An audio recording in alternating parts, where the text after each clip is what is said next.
So one thing we have been able to do with this firmware is a much deeper integration to certain camera level features that you used to have to do directly in the camera's web page.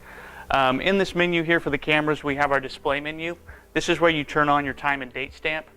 We do recommend coming in and turning this on, renaming your camera to really make sure that the evidence is tied to that specific device. The reason we also recommend turning on the time date stamp on screen is this serves as a watermark for the video you export. It is permanently burned into the image. It's not a separate file, so when you export the clip off, you give it over to law enforcement. There's no way for someone to remove that, so it keeps the video from being tampered with and can still be used in a court setting. Other things on this that we've added, though, are these specific camera level settings. So below here, we can now get into the image settings of the device. We can choose the exposure mode to set up shutter speed. So if for some reason the image is too dark or too light, you can fine-tune that here.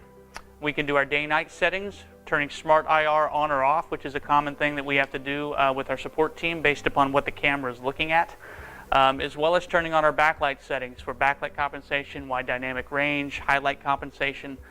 This again can be done right here from the NVR menu. Locally, we've also added this into the web page of the NVR as well. So you can now easily get to these camera level settings without having to go back and forth between the camera itself and the NVR.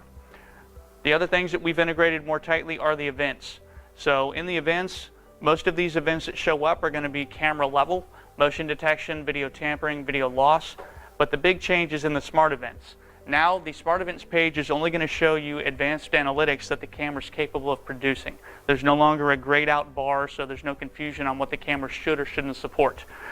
These settings again can be done directly here in the NVR, so there's no need to go back and forth between the camera itself to get these advanced settings configured.